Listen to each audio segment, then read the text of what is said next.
Hi there, I'm Marna, and this is the Twin Flame Detox. I would like to take a minute to thank everyone who has reached out to me, the likes, the subscribes, the comments, the shares, the emails that just say thank you for putting this information out there. Guys, the best compliment anyone can give me, and I do mean this, is to say I helped you. So if you take anything away from this, let me know. It makes my day to hear about this. I'd also like to say thank you for the donations and the people who have been purchasing the subscriptions and the individual videos. Now, if you're interested in an extended video, there are two ways of getting it.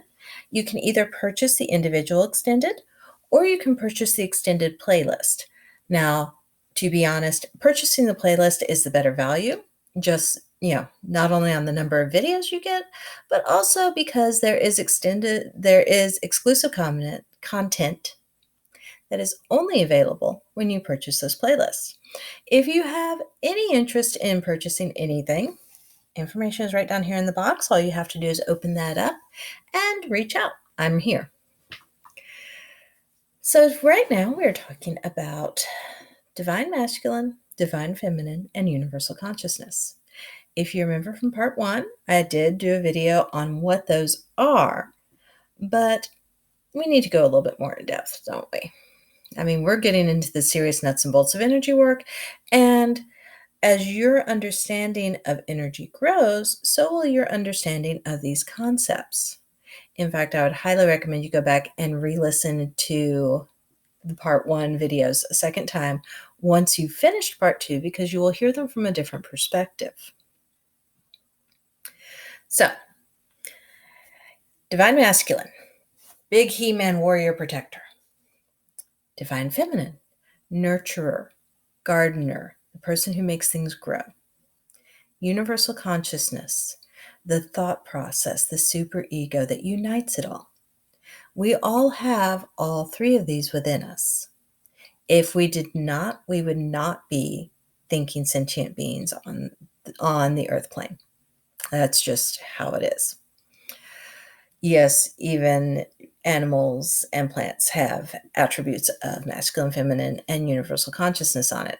And if you're debating me on plants having universal consciousness, there's a grove of aspen trees in Canada that has been communicating with itself for thousands of years. Yes, there really is. I'll put a link downstairs. So let's talk about what this is and how we are supposed to integrate these energies within ourselves, because that is the whole point of the twin flame journey, isn't it? As you go through life, you will need to call on these different aspects within yourself to accomplish different goals. If you are working, my day job is in sales. When I am working the sales floor, I am definitely calling on the masculine attributes within myself, because I have to be forward. I have to be not aggressive, but assertive. I have to be willing to step forward, put myself out there, take the risk, and make the sale. If I'm working in a garden, then I am definitely calling on the feminine aspects of myself. I am taking a seed, planting it, caring for it, tending it while it grows and flourishes.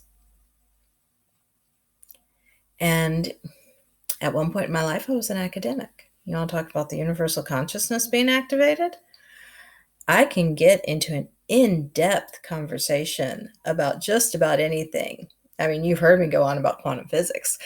So that is coming to things from a point of understanding of the data, of the knowledge, of the facts that are involved, and synthesizing all of that information into a form that other people can respond to.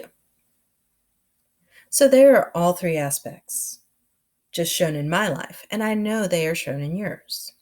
Some aspects may be more dominant than others. I primarily identify as a divine feminine because I tend to be a girly girl, except for makeup. You guys can tell I don't do anything about that. But there it is.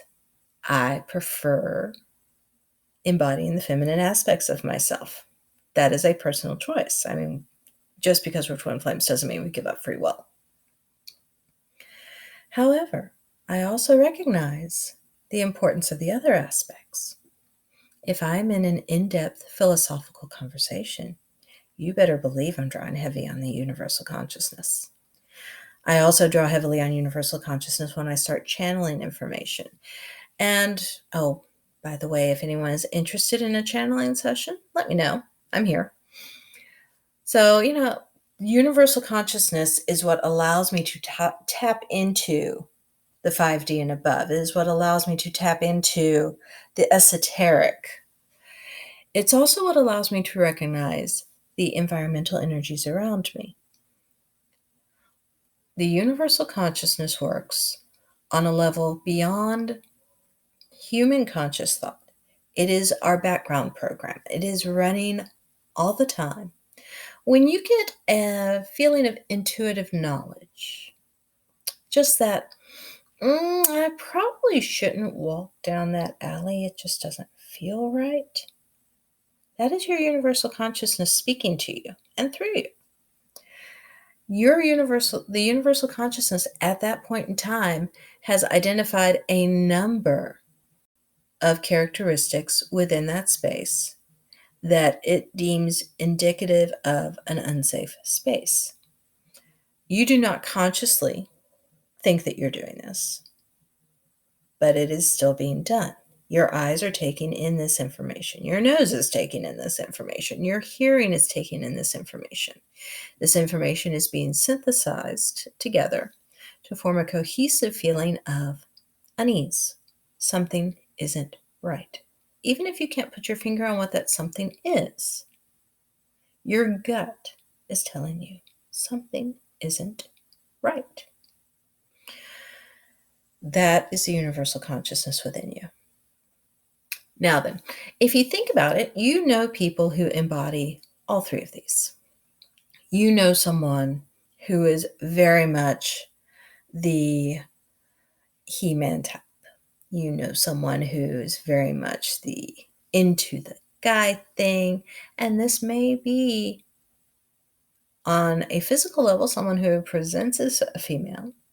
Like I said, we're talking energies. But, the person who plays football and other, aggressive sports, the person who is invested in making mechanical items work, the person who works on their car, the person who works in the shipyard, the salesman who always makes the sale no matter what. Those are embodiments of the divine masculine.